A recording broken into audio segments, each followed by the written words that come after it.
Warahmatullahi wabarakatuh. Terima kasih untuk Bapak Ibu sekalian yang sudah menyempatkan diri hadir di ruangan ini menyaksikan presentasi saya tentang budaya positif dalam tugas guru penggerak. Yang saya hormati Bu Desna SPD selaku Kepala Sekolah SD Negeri 3 Kota Agung dan rekan-rekan Dewan Guru serta staf TU. Baiklah Bapak Ibu sekalian, masih semangat? Masih ya, terima kasih karena sudah ikut berpartisipasi untuk tugas saya ya. Baiklah Bapak Ibu sekalian, hari ini saya akan presentasikan tentang budaya positif pengibasan pemahaman modul 1.4 budaya positif. Sebelum kita masuk ke materi, saya mau tanya kepada Bapak Ibu guru sekalian, tahu apa itu budaya positif, Bu? Ibu Siti Arifah? Tahu. Apa itu Ibu Siti? Budaya positif adalah budaya yang baik dan bernilai positif. Yang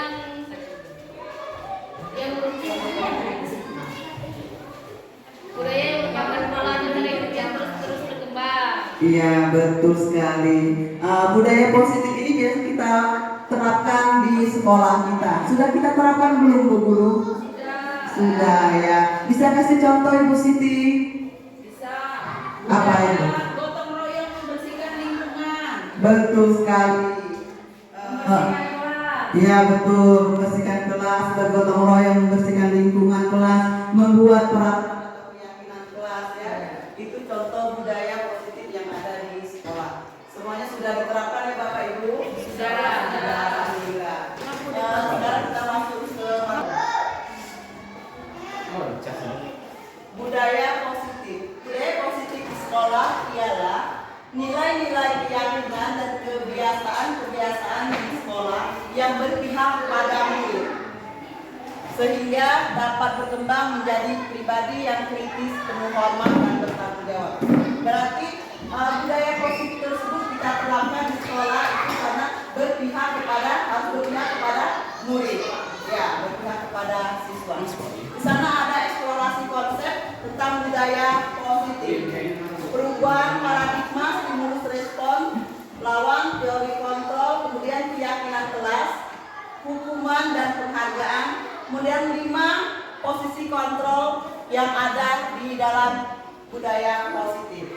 Kemudian di sana ada arti disiplin dan 3 motivasi perilaku manusia. Kemudian ada 5 kebutuhan dasar manusia, dan terakhir ada segi 3 distribusi. Itulah yang akan kita bahas dalam budaya positif.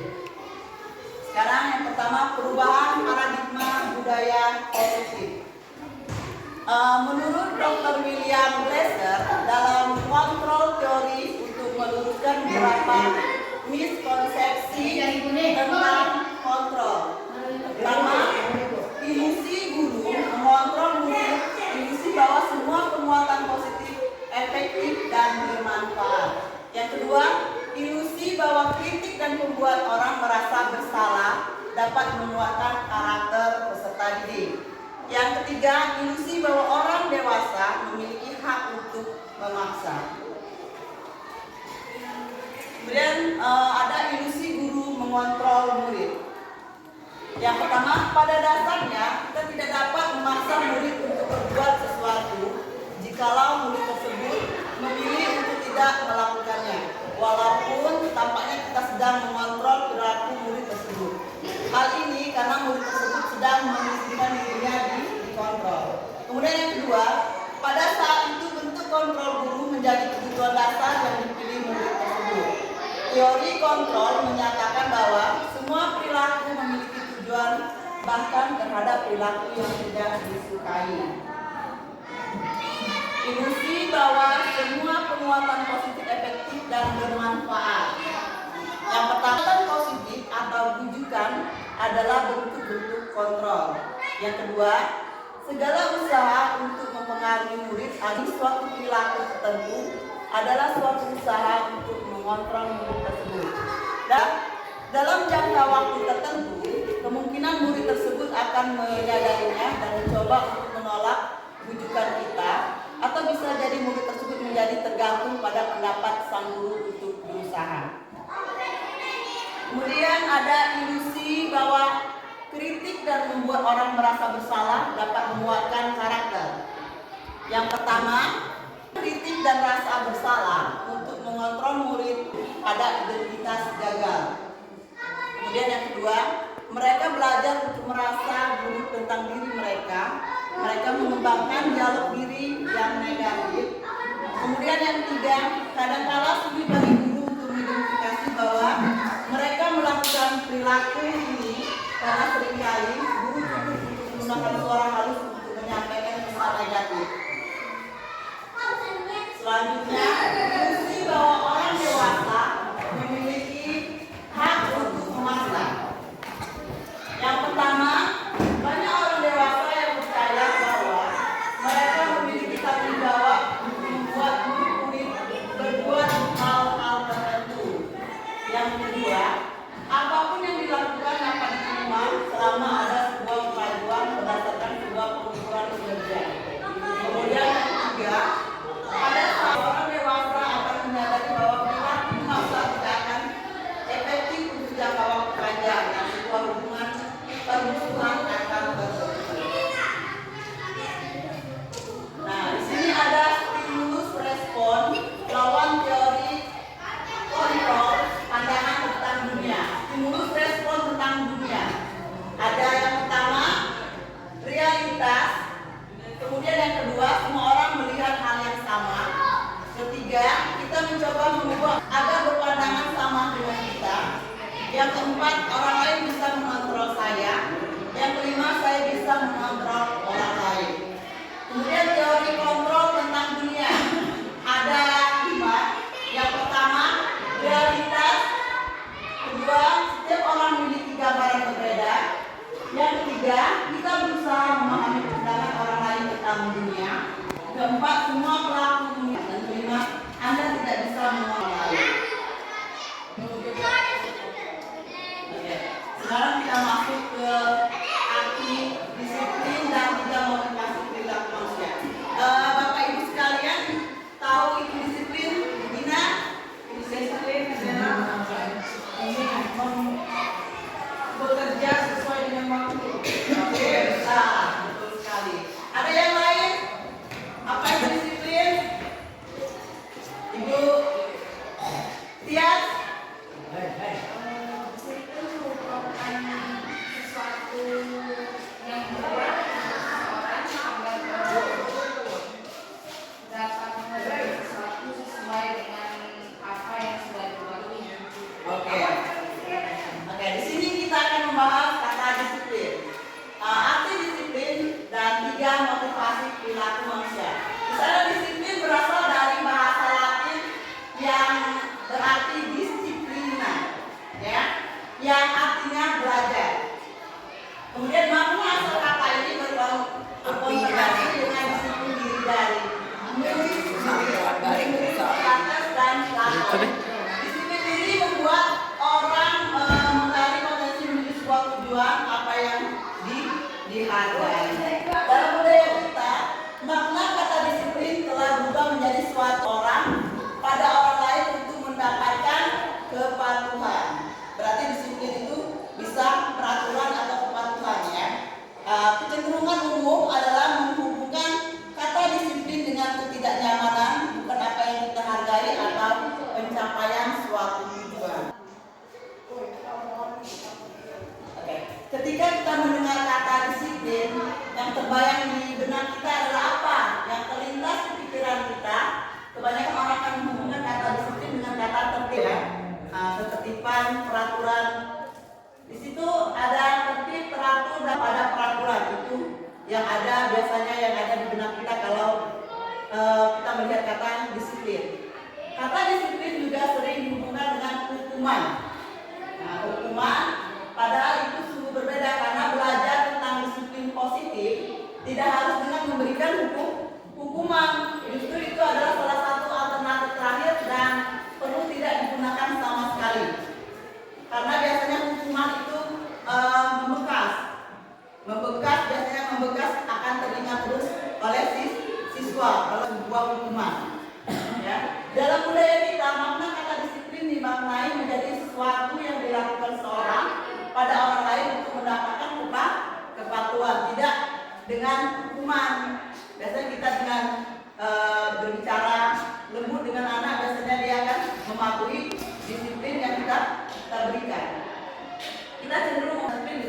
ketidaknyamanan.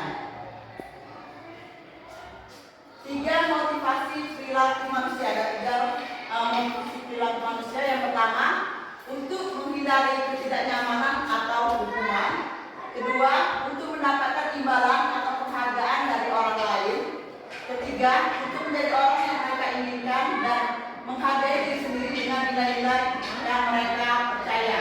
Itu 3 perilaku manusia ya. Untuk menghindari ketidaknyamanan atau hukuman, nah ini adalah tingkat terendah dari motivasi perilaku manusia. Banyak orang yang memotivasi perilakunya untuk menghindari hukuman atau ketidaknyamanan akan bertanya apa yang akan terjadi apabila tidak melakukannya. Apabila saya tidak disiplin, apa yang akan terjadi? Sebenarnya mereka sedang menghindari permasalahan yang mungkin muncul dan berpengaruh pada mereka secara fisik, psikologis maupun tidak terpenuhnya kebutuhan mereka bila mereka melakukan tindakan tersebut. Biasanya tidak mematuhi peraturan itu biasanya ada ketidaknyamanan dari mereka. Ya, suatu tingkah untuk mendapatkan imbalan dari orang lain. Biasanya anak-anak tuh, nah kalau kamu nyapu terus dapat hadiah. Nah itu biasanya reward atau hadiah kita lakukan itu sebenarnya tidak mereka melakukan tidak dari hati. Satu tingkat di atas motivasi yang pertama, di sini orang berperilaku untuk mendapatkan imbalan atau penghargaan dari orang lain. Orang dengan motivasi ini akan bertanya apa yang akan bila saya melakukannya. Mereka melakukan sebuah tindakan untuk mendapatkan pujian dari orang lain yang menurut mereka penting dan mereka letakkan dalam nilai berkualitas kepada mereka. Mereka juga melakukan sesuatu untuk mendapatkan hadiah, pengakuan atau imbalan. Berarti mereka tidak melakukan peraturan tersebut tidak dari hati ya. Kemudian itu menjadi orang yang mereka inginkan dan menghargai dengan nilai-nilai yang mereka percaya. Yang pertama, mereka melakukan sesuatu karena nilai-nilai yang mereka yakin dan hargai.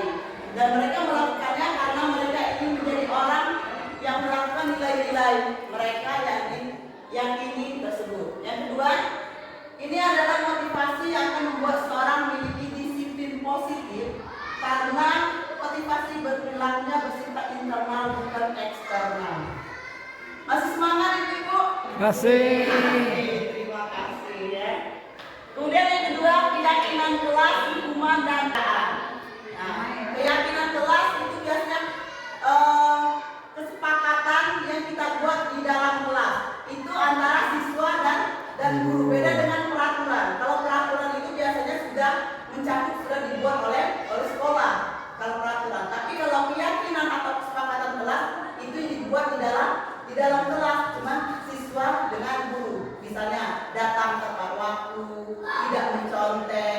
Itu kesepakatan antara guru dan siswa. Jadi kalau anak tersebut melanggar peraturan tersebut, jadi gurunya bisa memberikan hukuman, tapi hukumannya yang baik, tidak membekas kepada anak. Keyakinan kelas, hukuman dan penghargaan.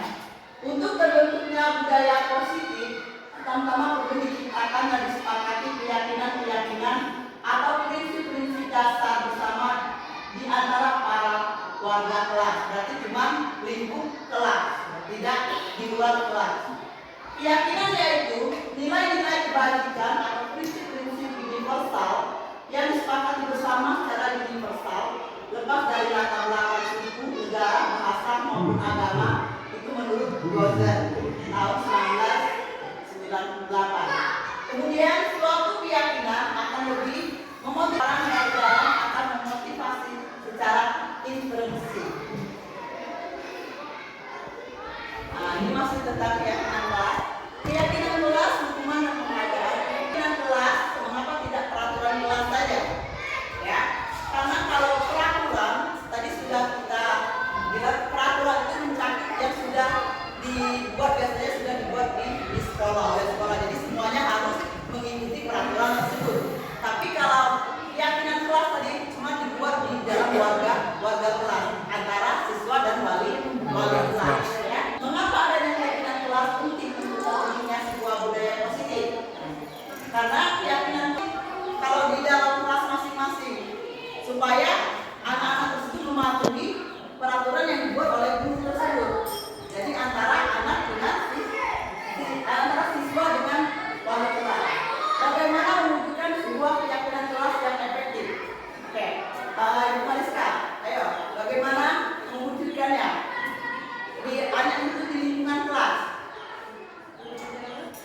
keyakinan kelas. Ya, Bu Desna. Menyiapkan kondisi kelas yang kondusif. Ya, betul sekali. Kelas harus bersih, untuk peralatan belajarnya disiapkan, buku cetak sudah ada, itu anak tadi memang keadaannya sudah siap untuk belajar. Ya, betul. Ya, betul sekali ya kata Ibu Desna. Cara mewujudkannya kalau di kelas, terutama antara siswa dan guru sudah bersepakat. Jadi lingkungan kelas itu sudah kondusif, ya. Berarti sudah siap untuk belajar. Suatu keyakinan akan lebih memotivasi seorang dari dalam, akan memotivasi secara intelektual seorang akan lebih tergerak dan bersemangat menjalankan keyakinan daripada hanya sekedar mengikuti serangkaian peraturan. Ya.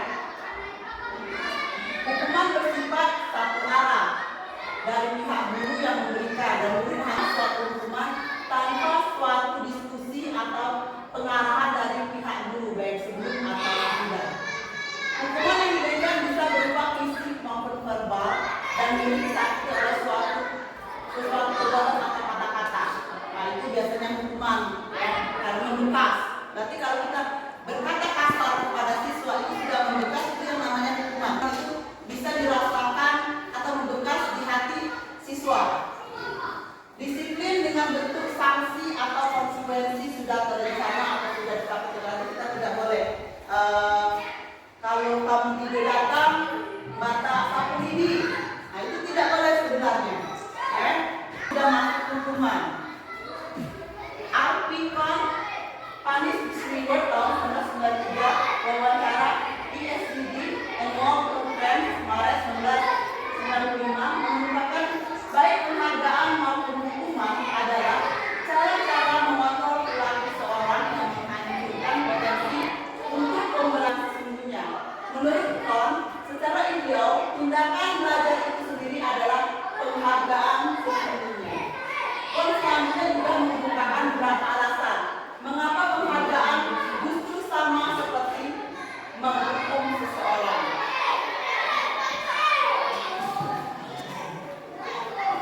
Pengaruh jangka pendek dan jangka panjang, jadi ada pengaruhnya antara keyakinan kelas dengan hukuman penghargaan tadi. Penghargaan berarti untuk mendapatkan seorang melakukan sesuatu dalam jangka waktu pendek, karena itu penghargaan. Berarti ibaratnya tidak kita kasih hadiah lagi, anak tersebut tidak melakukan lagi, ya. Jika kita menggunakan penghargaan lagi dan lagi, maka orang tersebut akan plong ada penghargaan yang diberikan serta kehilangan motivasi diri. Berarti tidak dari hati. Jika kita mendapatkan penghargaan untuk melakukan sesuatu yang baik, maka selain kita senantiasa berharap mendapatkan penghargaan tersebut lagi, kita pun menjadi tidak menyadari tindakan baik yang kita lakukan. Seperti kalau kita memberikan hadiah untuk biasanya itu kenaikan kelas, ya, kita berikan hadiah, mereka itu termotivasi. Kalau udah paling satu pasti dapat hadiah, itu namanya reward atau hadiah. Sebenarnya itu tidak boleh dilakukan karena mereka itu termotivasi dengan hadiah yang diberikan oleh guru tersebut. Penghargaan tidak efektif. Suatu penghargaan adalah suatu benda atau peristiwa yang diinginkan, yang dibuat dengan persyaratan hanya jika Anda melakukan hal ini, Anda akan mendapatkan penghargaan yang diinginkan. Jika saya mendapatkan suatu penghargaan yang tidak mendapatkannya, maka saya akan kecewa dan berkecil hati, serta kemungkinan lain kali saya tidak akan berusaha sekeras sebelumnya. Jika kita memberikan seorang suatu penghargaan untuk melakukan sesuatu, maka kita harus terus-menerus memberikan penghargaan itu jika kita ingin orang tersebut meneruskan perilaku yang kita inginkan. Orang yang berusaha berhenti merokok atau orang yang berusaha diet memutuskan dan bila diberikan penghargaan tidak akan berhasil. Ya, betul sekali ya. Tapi kalau seperti kita, kalau di daerah-daerah, kalau anak-anak biasanya tidak diberikan hadiah, jadi motivasi mereka untuk belajar itu tidak ada ya. Jadi makanya kita biasanya di sekolah itu kalau kenaikan kelas biasanya kita berikan hadiah atau reward. Jadi mereka termotivasi, aku pernah dapat ranking 1, dia dapat hadiah. Jadi kalau ada motivasi seperti itu mereka belajar. Nah, ini penghargaan merusak hubungan katanya. Kita ketika seorang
beberapa anak berikan permen dan mereka memberikan jawaban yang benar. Nah, boleh ikut di kelas itu menunjuk hadiah. Anu bisa jawaban ini kalian ini dapat hadiah. Berarti tidak boleh ya. Dan sebagian yang lain hanya diberitahu saja bila jawaban mereka benar. Jadi membuat anak-anak yang lain iri. Hasil anak-anak yang mendapatkan permen jawabannya banyak yang tidak dapat dibandingkan anak-anak yang hanya diberikan beritahu jawabannya benar. Kemudian ini ada penghargaan yang mendukung. Penghargaan yang mendukung mereka yang tidak mendapatkan penghargaan, misalnya dalam sistem ranking, mereka yang mendapatkan ranking kedua akan merasa dihukum. Maksudnya dihukum karena hadiahnya mungkin lebih kecil dari yang ranking 1. Penghargaan dan hukuman adalah hal yang sama karena keduanya mencoba mengendalikan perilaku seseorang. Kemudian karena orang pada dasarnya tidak suka dikendalikan dalam jangka waktu lama, penghargaan akan terlihat sebagai hukuman. Jika suatu penghargaan diharapkan, namun Anda tidak mendapatkannya, Anda akan merasa dihukum. Berarti penghargaan yang diharapkan sudah didapat, jadi merasa cemas. Oh ya, didapat belum mendapat hadiah. Kemudian pembentukan keyakinan kelas. Keyakinan kelas bersifat lebih abstrak daripada peraturan yang tidak konkret. Keyakinan kelas berupa pernyataan-pernyataan universal. Pernyataan keyakinan kelas senantiasa dibuat dalam bentuk. Berarti keyakinan kelas itu dibuat dalam bentuk positif. Berarti membersihkan lingkungan kelas, datang tepat waktu. Berarti tidak boleh dengan kata negatif atau misalnya tidak boleh mencontek. Berarti kata lain dari tidak boleh mencontek apa?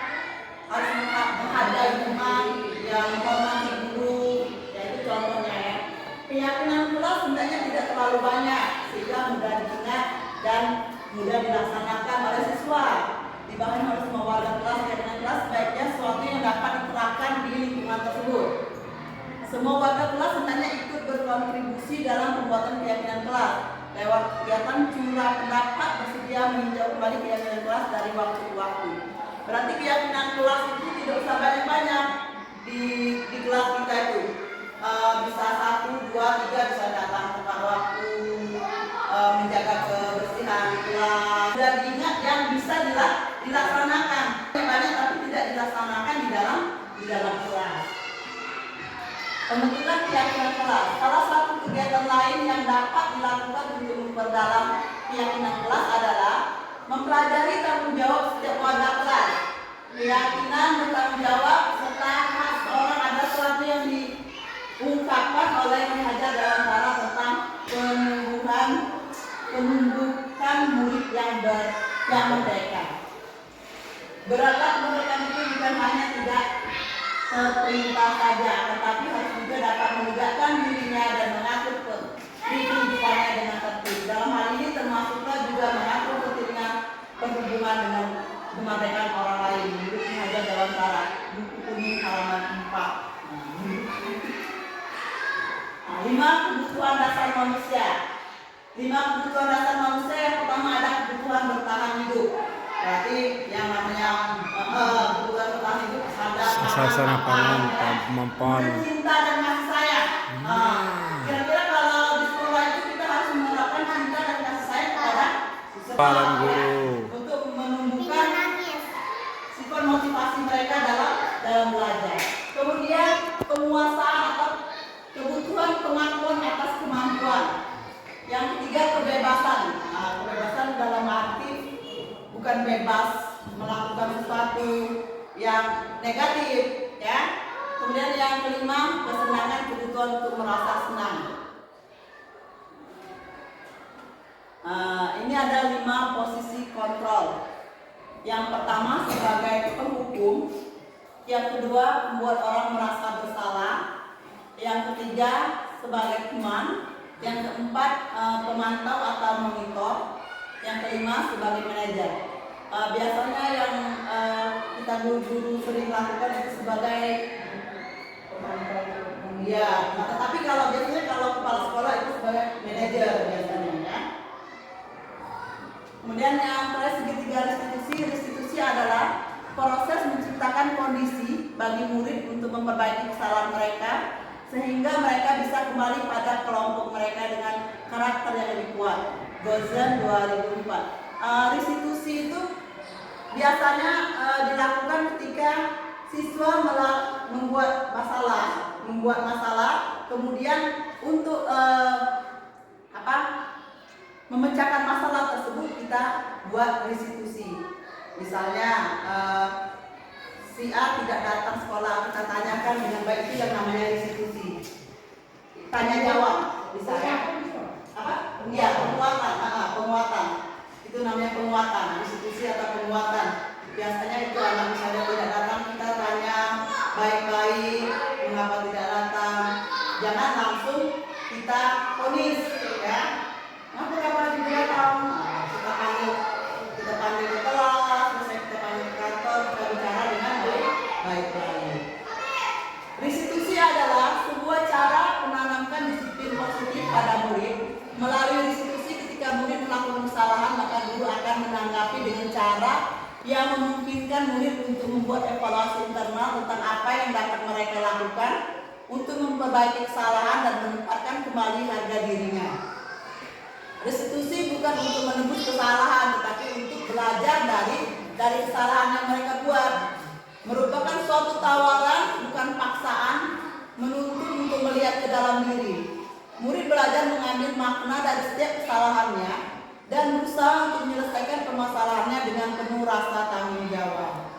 Ya, itu yang namanya restitusi tadi. Segitiga restitusi lagi.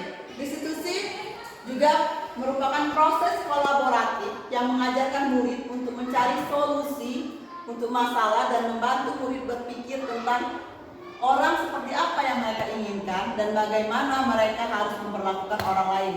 Ini menurut Charleston Gozen tahun 96 ya. Kemudian restitusi membantu murid menjadi lebih memiliki tujuan, disiplin positif, dan memulihkan dirinya setelah berbuat salah.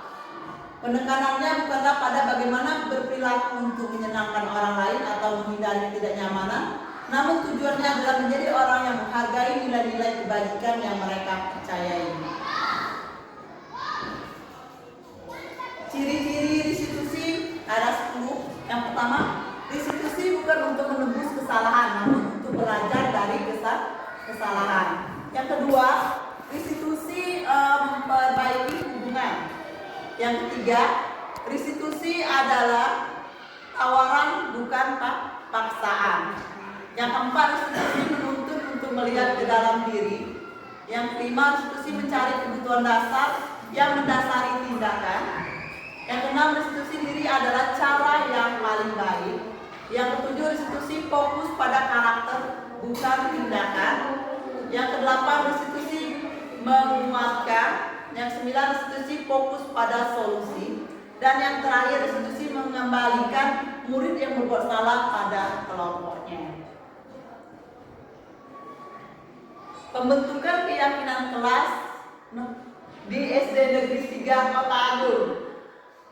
Keyakinan kelas di SD Negeri 3 Kota Agung juga termasuk keyakinan sekolah. Dan keyakinan sekolah merujuk pada kurikulum tingkat SD, yaitu peraturan Menteri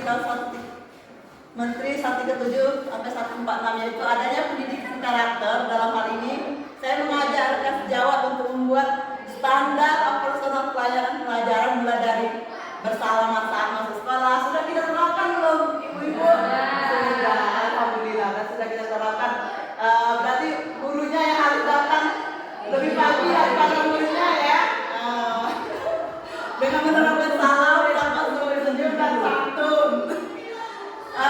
Dengan pulang sekolah, berarti kalau pulang sekolah, murid-murid itu harus bersalaman dengan guru. Sehingga dalam praktik seharian sudah dilaksanakan oleh semua warga kita. Berarti kita sudah laksanakan ya. Untuk penerapan keyakinan kelas di SD terdekat dengan anak, misalnya cuci tangan sebelum. Nah, Ibu Lydia biasanya kan kalau anak bawa nasi, berarti mereka harus cuci tangan sebelum makan. Cuci tangan sebelum makan, berarti sebelum makan mereka harus cuci tangan dulu. Ada embernya? Berdoa. Betul sekali, berdoa.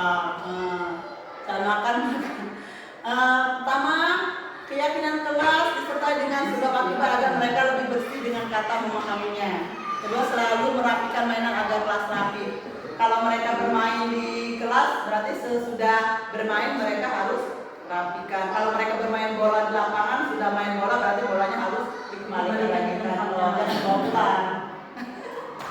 Budaya positif. Nah, ini tidak tampak. Lanjut. Percaya dan menghormati orang lain dan barang miliknya. Berarti ini contohnya yang tadi. Izin menggunakan barang milik orang lain dan melakukan suatu. Menjaga barang yang dipinjam. Berarti kalau meminjam barang, siswa tersebut harus dikembalikan. Mereka barang yang dipinjam. Berterima kasih ketika meminjam dan mengembalikan barang. Menghargai orang lain yang sedang berbicara, mengakui dan meminta maaf ketika berbuat salah. Ini sudah kita terapkan kan, Bu? Sudah, ya, alhamdulillah. Yang tidak tampak menggunakan barang milik orang lain tanpa izin berarti tidak boleh. Kita ajarkan kepada siswa kalau milik orang lain tanpa izin berarti tidak, ya, mencuri gitu ya, merusak barang yang dipinjam. Nah, berarti semua ini harus kita terapkan di kelas masing-masing karena tadi ada keyakinan kelas. Lanjut, Pak. Setiap anggota kelas melakukan tugas. Nah, berarti selamat siang kalau mereka bertemu dengan Bapak Ibu guru mengucapkan salam. Selamat siang, izin masuk ruangan, maaf bisa minta tolong. Kalau mau minta tolong. Kalau masuk kantor harus minta izin, permisi, ya. Menghargai pendapat orang lain, berbagi ketika memilih sesuatu. Berarti semuanya harus kita terapkan, ya. Kegiatan tugas guru dan tugas murid. Nah, ini tugas guru. Berarti tugasnya membimbing, memberi rasa aman. Bagaimana memberi rasa aman di kelas? Berarti biasanya itu tidak membeda-bedakan seluruh anggota kalian. Berarti semua murid itu sama membuat mereka nyaman di kelas kita. Menjadi contoh. Berarti guru itu menjadi tauladan atau model bagi murid-murid. Kalau kita cuma guru kencing berlari, ya. Guru kencing berdiri, murid kencing berlari, ya. Berarti itu guru itu adalah model atau panutan dari siswa. Kalau guru ini pakai baju ketat berarti anak saya kan apa? Ibu kami bajunya ketat, katanya. Ibu kami ini, ibu kami sepatunya tinggi-tinggi. Berarti tidak boleh menyampaikan materi itu yang jelas kepada siswa supaya mudah mengerti, memberi nilai dan apresiasi. Memberi nilai apresiasi itu biasanya kalau mereka bisa lihat tepuk tangan, walaupun mereka salah, ya, walaupun jawaban mereka salah, ya. Itu murid tugasnya menuntut ilmu, memelihara semangat belajar, menyelesaikan tugas yang guru berikan, menjalankan peraturan yang kita buat di kelas tadi, menggali dan mengembangkan potensi yang mereka miliki. Oke, itulah Bapak Ibu sekalian presentasi saya tentang budaya positif. Terima kasih atas perhatiannya, atas partisipasinya. Terima kasih banyak untuk ibu kepala sekolah sudah bisa menyempatkan diri, ya, dan teman-teman semuanya. Saya akhiri, wassalamualaikum warahmatullahi wabarakatuh.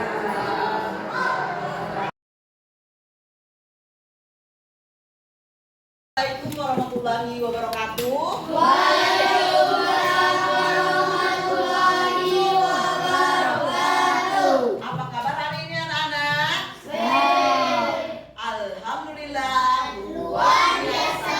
Allahu Akbar. Oke. Seperti tahun-tahun kemarin, setiap awal tahun baru, masuk pelajaran baru, kita selalu membuat keyakinan kelas atau kesepakatan kelas antara murid dengan guru, ya.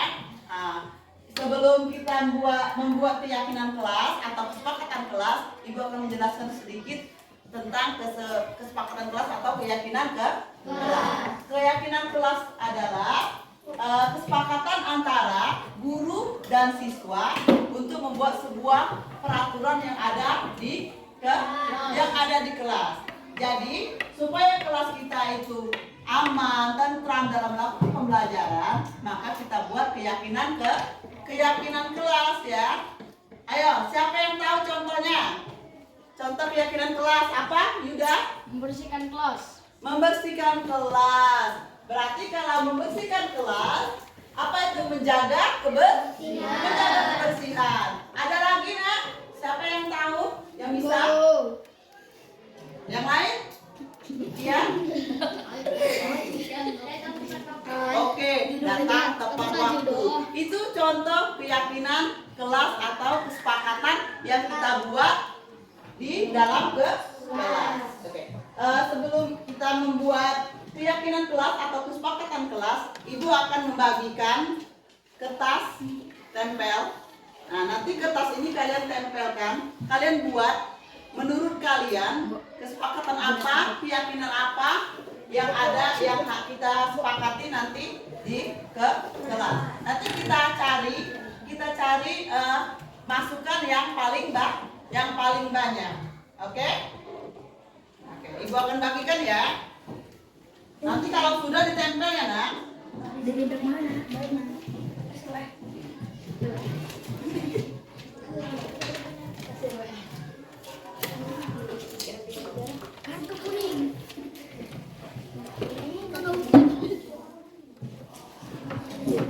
Yang sudah selesai nanti langsung ditempel ya nak di sana. Satu ya, mau satu mau dua. Kira-kira peraturan yang seperti apa? Kalian buat dulu. Nanti kita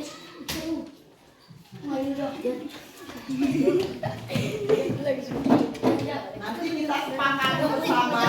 Nanti kita sepakati bersama ya. Oh, kancak kok itu. Nanti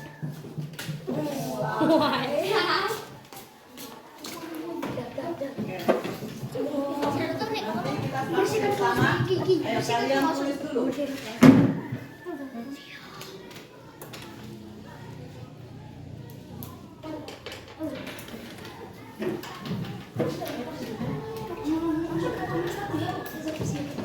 Oke nak, yang sudah ditempel ya. Yang sudah ditempel. No. Sudah ditempel.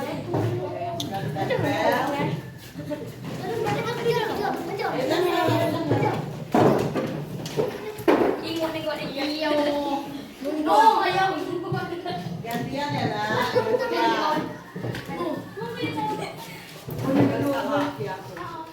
Salah tulis belakang tidak apa-apa.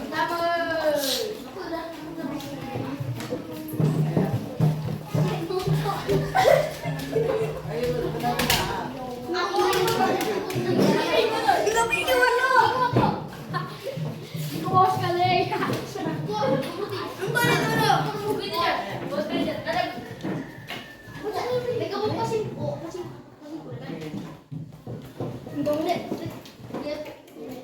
Sudah selesai semua nak? Sudah selesai semua. Kalau sudah selesai semua, Ibu akan melihat yang mana kesepakatan kelas yang paling banyak ya. Membersihkan kelas, datang tepat waktu, menjaga kebersihan kelas, datang tepat waktu, tidak boleh mencontek, datang tepat waktu, membersihkan kelas tidak mencontek. Oke,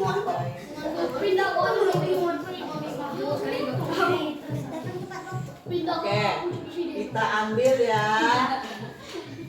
Kita ambil tentang sekolah.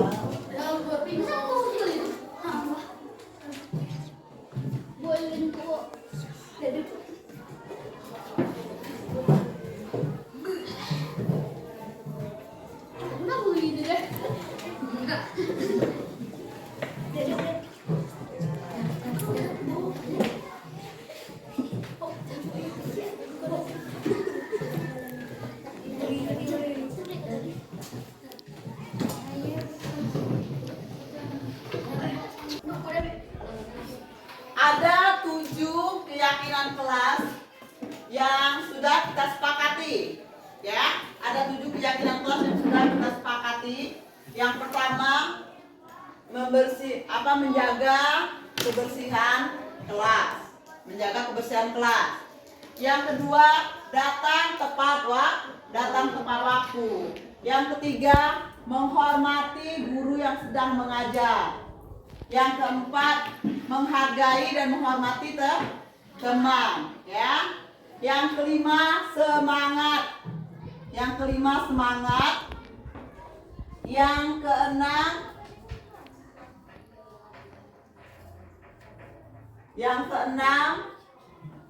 disiplin di kelas. Nah, disiplin di kelas. Yang ketujuh, tidak mencontek atau jujur, ya. Tidak mencontek atau jujur. Yang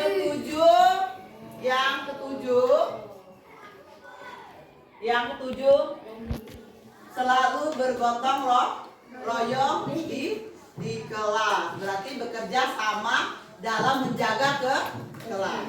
Oke. Karena kalian sudah membuat keyakinan kelas atau kesepakatan kelas, jadi ibu mau minta bukti kepada kalian, minta tanda tangan dan namanya bahwa kita sudah melakukan keyakinan kelas. Berarti kalian seluruh warga kelas 6 ini harus mentaati keyakinan yang kalian buat, ya. Kalian harus mentaati peraturan yang sudah kalian buat sendiri. Harus semangat di kelas, menghormati guru yang sedang mengajar, menghargai teman satu sama lain, datang tepat waktu, menjaga kebersihan kelas. Sekarang maju ke depan. Ayo, siapa? Dari Kia. Kaki ya, dong. Buat nama dan tanda tangan.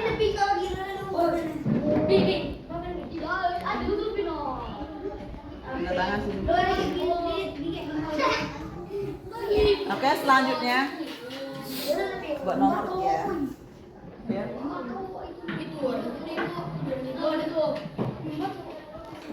Oke.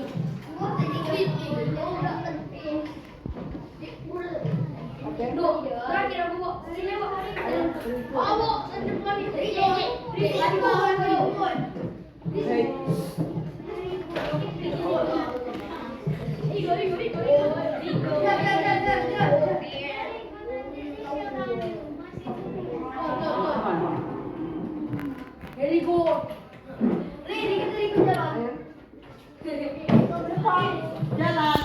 Jalan.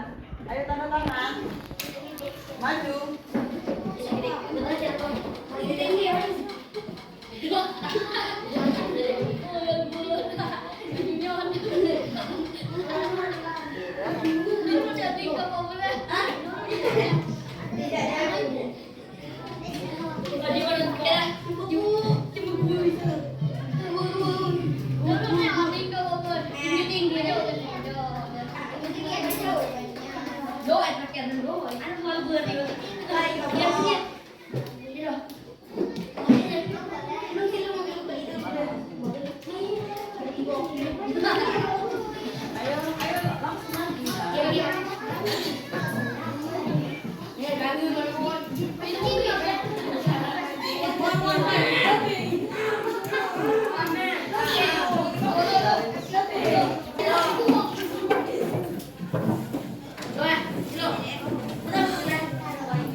Assalamualaikum warahmatullahi wabarakatuh.